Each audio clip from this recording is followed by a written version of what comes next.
Hello guys, welcome back to my YouTube channel Pranjal's creation.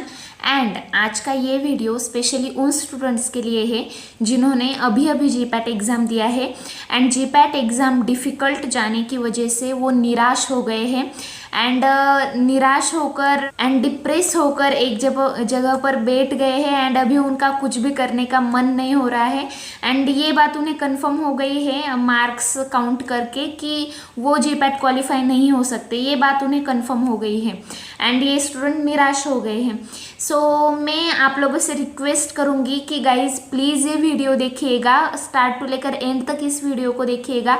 ये video देखने के बाद आपको ज़रूर कुछ ना कुछ नई राह मिलेगी एंड सारी जो ग्राउंड रियलिटी है सारा कुछ आपको इस वीडियो में पता चलेगा एंड आगे आपको क्या करना है, कैसे चीज़ें करनी है, कैसे सारे प्रॉब्लम्स को टैकल करना है, सारी चीज़ें आपको इस वीडियो में पता चलेगी।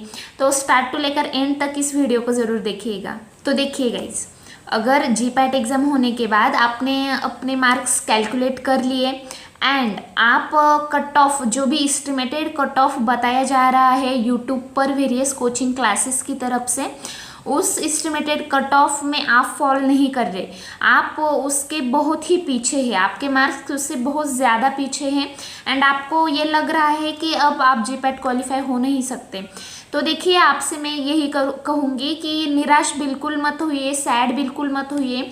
क्योंकि क्या है, आपने जीपैट क्यों दिया था? क्योंकि आपको एम फार्मेसी करना था, राइट।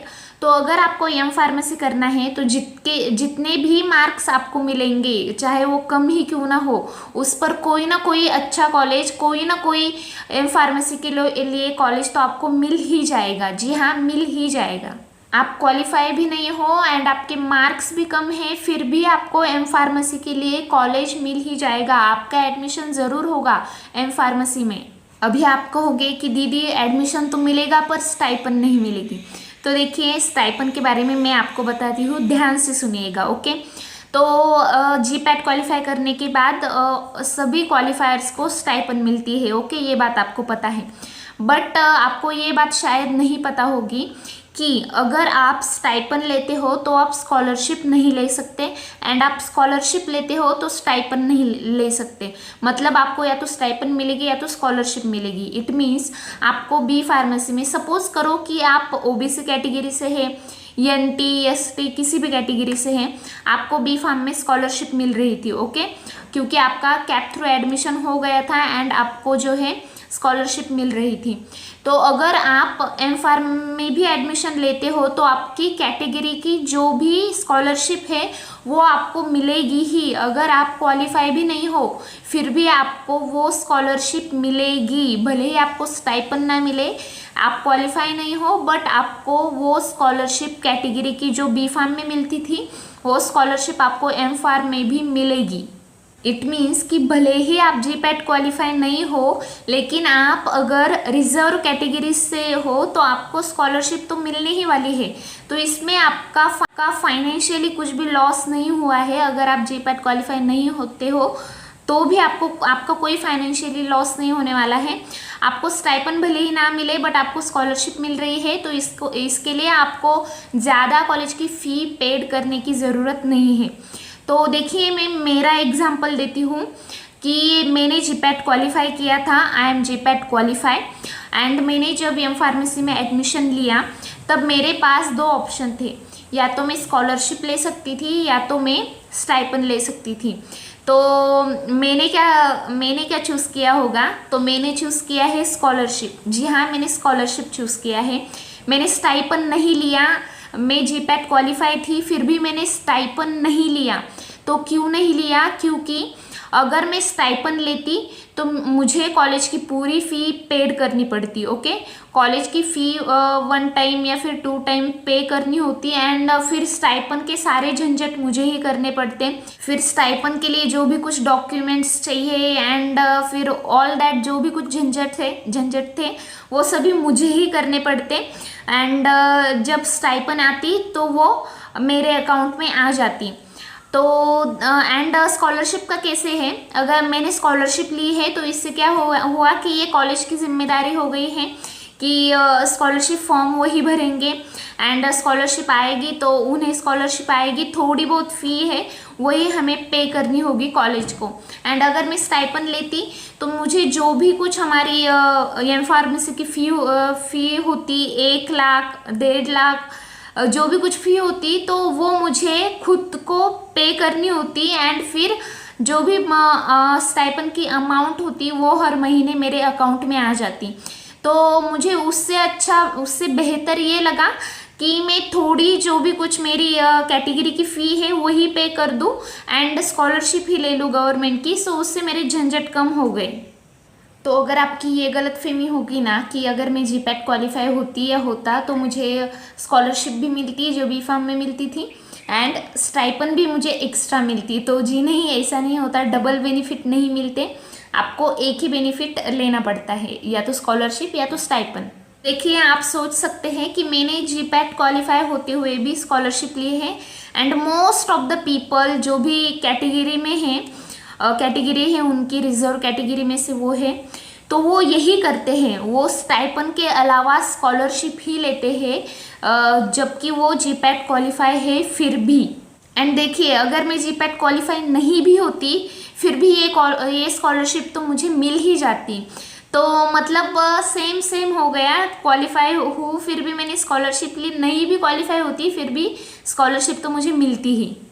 तो अभी बात उन लोगों की रह गई है जो अनरिजर्व कैटेगरी में से है, जनरल कैटेगरी से है, इट मीन्स ओपन कैटेगरी से है, जिन्हें बी फार्म में भी कोई स्कॉलरशिप नहीं मिली, उन्हें एम फार्म में भी कोई स्कॉलरशिप नहीं मिलेगी।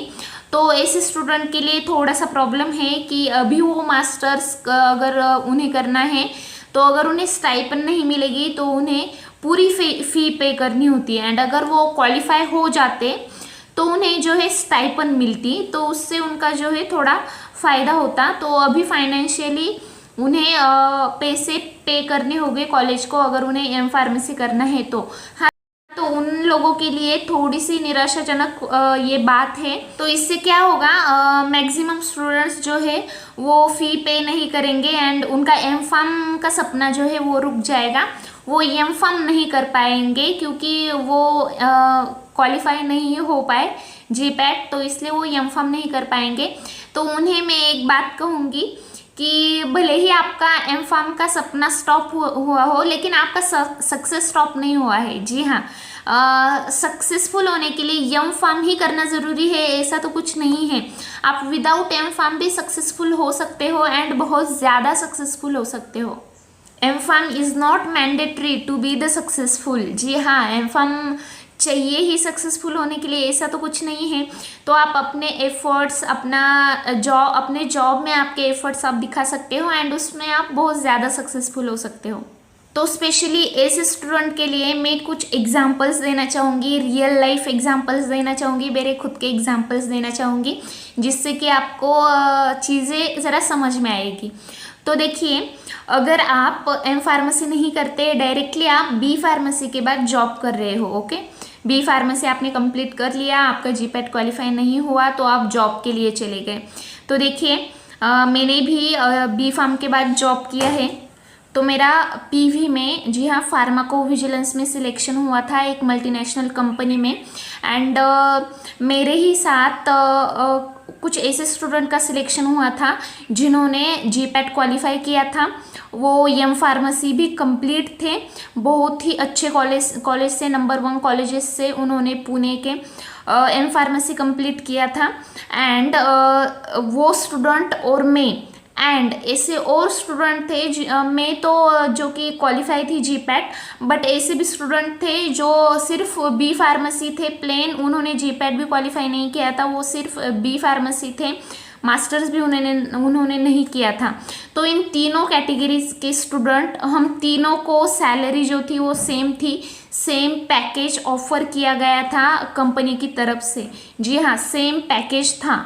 तो ये एक फैक्ट है, एक रियलिटी है कि जिन्होंने एम फार्मेसी किया है जीपैट क्वालिफाई करके नंबर 1 कॉलेज से एंड जिन्होंने सिर्फ बी फार्म किया है, तो फार्माको विजिलेंस में, मेडिकल कोडिंग में, कुछ रेगुलेटरी अफेयर्स कंपनी में, क्लिनिकल डेटा मैनेजमेंट में, इन सारी कंपनीज़ में उन्हें सैलरी सेम ऑफर होती है।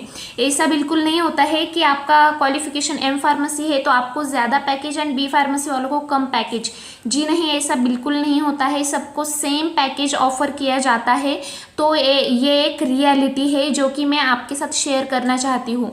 एंड हाँ, और एक बात, तो मैंने मेडिकल कोडिंग में भी फिर जॉब किया था। तो मेडिकल कोडिंग में भी मेरे साथ ऐसे स्टूडेंट थे जिन्होंने अच्छे कॉलेजेस से एम फार्मेसी किया था, एंड वो एंड मैं, हम सेम सैलरी पर काम कर रहे थे। एंड और भी बी फार्मेसी वाले स्टूडेंट थे जिन्होंने जीपैट वगैरह कुछ क्वालिफाई नहीं किया था। तो हम सारे student B pharm M pharm वाले सब लोग एक ही सैलरी पर, एक ही सारा कुछ हमारा सेम था, वर्क प्रोफाइल सेम था। हम ट्रेनी एज ए ट्रेनी ही ज्वाइन हुए थे। पीवी में भी, मेडिकल कोडिंग में भी हमारा सेम डेजिग्नेशन था, पोस्ट एक ही थी, एक ही काम था एंड एक ही सैलरी थी। तो ये कुछ फैक्ट्स है जो मैं आपके साथ शेयर करना चाहती हूँ थ्रू दिस यूट्यूब चैनल। तो ये एक रियलिटी है। तो इसलिए अगर आप जीपैट क्वालिफाई नहीं भी हो रहे हो तो भी निराश होने की उतनी ज़्यादा कुछ बात नहीं है। तो अभी हम इंडस्ट्री की भी बात करेंगे, लेकिन इंडस्ट्री में एज सच मुझे एक्चुअल एक्सपीरियंस नहीं है। एक्चुअली मैंने इंडस्ट्री में काम नहीं किया है, फार्मास्यूटिकल इंडस्ट्री में, प्रोडक्शन QA QC डिपार्टमेंट्स में। तो उनका मुझे ज़्यादा एक्सपीरियंस नहीं है कि एम फार्मेसी वालों की एंड बी फार्मेसी वालों की सैलरी में कितना डिफरेंस होता है, तो उसका मुझे ज़्यादा एक्सपीरियंस नहीं है। बट मैं हेल्थ केयर IT कंपनीज जो है उनके बारे में तो डेफिनेटली मैं बता सकती हूँ। उन्हें मास्टर्स कैंडिडेट्स की ज़रूरत नहीं है, बैचलर्स होंगे, बी फार्मेसी कैंडिडेट्स होंगे तो भी उन्हें चलेंगे, एंड मास्टर्स है तो भी वो आपको कुछ ज़्यादा कुछ नहीं देने वाले, सेम सैलरी वो आपको प्रोवाइड करेंगे। एंड और एक बात कि हेल्थ केयर IT कंपनीज़ में, मतलब फार्माकोविजिलेंस में, मेडिकल कोडिंग में जो भी मैनेजरियल लेवल पर या फिर टीम लीड्स हैं, मैनेजर्स हैं, वो सब बैचलर्स हैं। मतलब उनकी BSc हुई है, BSc बायोटेक्नोलॉजी मोस्ट ऑफ मुझे दिखे, BSc हुई है या फिर MSc हुई है या फिर बी फार्मा ही हुआ है। तो मतलब M pharmacy health care IT industry में इतनी मैंडेटरी नहीं है।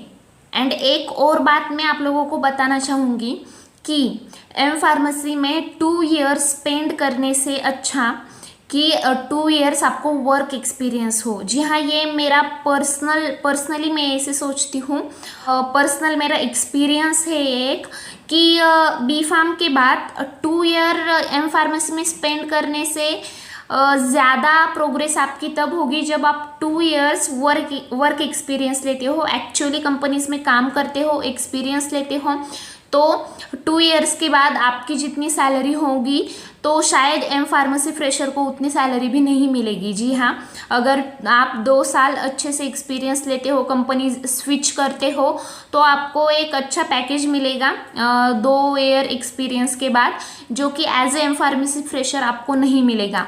एंड और एक बात मैं आपको बताना चाहूँगी कि अगर एम फार्मेसी कैंडिडेट है and B pharmacy 2 year experience वाला कैंडिडेट है, तो वो 2 ईयर एक्सपीरियंस वाला कैंडिडेट सीनियर पोजीशन पर होगा, एंड एम फार्मेसी जो फ्रेशर है वो उससे जूनियर पोजीशन पर ही होगा।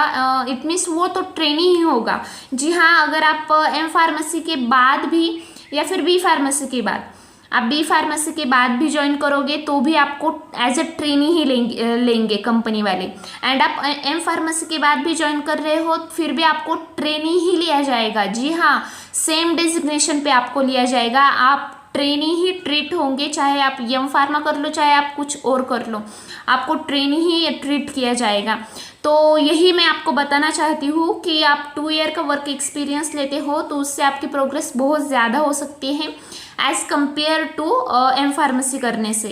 एंड हाँ, और एक बात, अभी कुछ लोग होंगे कि जो इस बात से निराश हो रहे होंगे कि उन्हें नाइपर कॉलेज नहीं मिल पाएगा, जो कि उनका ड्रीम था नाइपर में एडमिशन लेना। तो देखिए, नाइपर में एडमिशन लेना, जी हाँ, ड्रीम हो सकता है बहुत सारे स्टूडेंट का, बट देखिए नाइपर की भी रियलिटी आप लोगों को पता नहीं है। हर किसी को जो है वो हाई पैकेज नहीं मिलता, 8, 9, 10 LPA हर किसी को नहीं मिलता। एवरेज पैकेज है नाइपर का 5 LPA, 5 लाख का एक एवरेज पैकेज है नाइपर का।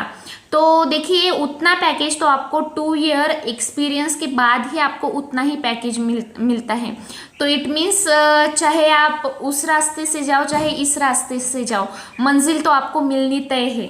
एंड हाँ, और एक बात मैं पर्सनली आपको सजेस्ट करना चाहूँगी कि अगर आपने बी फार्मेसी कर लिया है तो एंड आपको पढ़ाई करने का मन है, आपको कुछ पढ़ना है, पढ़कर एग्ज़ाम्स निकालनी है, तो मैं कहूँगी कि आप गवर्नमेंट फार्मासिस्ट एग्ज़ाम्स की तैयारी ज़रूर करो। जी हाँ, क्योंकि फार्मा फील्ड में क्या है, बहुत ज़्यादा कंपटीशन नहीं है, बहुत ज़्यादा लेवल का। तो आप 2-3 एग्ज़ाम्स अगर अच्छे से पढ़ाई कर देते हो ना, तो एक आधी एग्ज़ाम आपकी तो ज़रूर ही निकल जाएगी। जी हाँ, ज़रूर निकल जाएगी। एंड गवर्नमेंट जॉब में आपको जो सेटिस्फैक्शन मिलेगा, जॉब का भी, काम का भी एंड सैलरी का भी, वो आपको किसी प्राइवेट कंपनी में नहीं मिलेगा। अभी प्रॉब्लम मुझे सिर्फ उन स्टूडेंट के बारे में लग रहा है कि जिन्हें बी फार्म के बाद जीपैट करके एम फार्मेसी करना था एंड देन एकेडमिक्स ज्वाइन करना था। तो जी हाँ, एकेडमिक्स अगर आपको ज्वाइन करना है तो आपके लिए जो है वो मस्ट है। एम फार्मेसी तो आपको करना ही पड़ेगा अगर आपको एकेडमिक्स में जाना है। तो देखिए जितने भी आपको मार्क्स मिलते हैं जीपैट में, उसके बेसिस पर कोई ना कोई अच्छा कॉलेज तो आपको मिल ही जाएगा। तो एम फार्मेसी कर लो। ज़्यादा कुछ मत सोचो कि कॉलेज मुझे ऐसा मिला, कॉलेज वैसा मिला। किसी भी कॉलेज में करो, आपके अंदर अगर स्किल्स है, आप हार्ड वर्किंग हो, स्मार्ट वर्किंग हो, तो सक्सेस तो मिल ही जाता है। तो कॉलेज भी कोई मैटर नहीं करता एंड कोई भी चीज़ मैटर नहीं करती अगर आप स्किल्ड हो, आप हार्ड वर्किंग हो। तो अभी जीपैट में कम स्कोर आने के बाद कुछ लोग ये भी सोच रहे होंगे कि अभी मैं 1 साल का गैप दूंगा, फिर जीपैट दूंगा, फिर नाइपर दूंगा।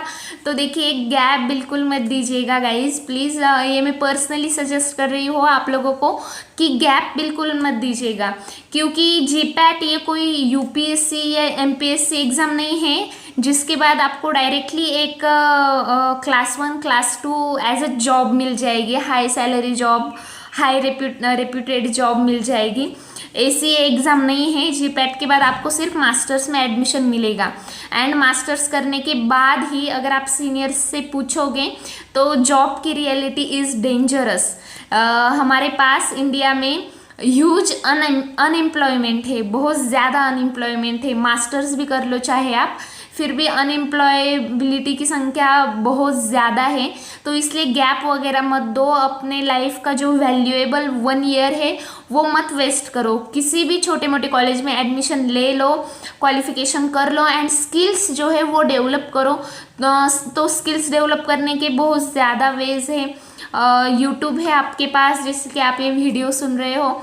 सो आपको जो चाहिए वो आप कर सकते हो through the internet. So gap वगैरह तो प्लीज़ मत दो एंड अभी निराश बिल्कुल मत हो। आपको जो भी करना है, आपको जॉब करना है तो जल्दी से जॉब के लिए स्टार्ट कीजिएगा एंड आपको एम फार्मेसी भी करना है, फिर भी एडमिशन प्रोसेस के लिए मत रुको। एडमिशन प्रोसेस में बहुत टाइम लगता है।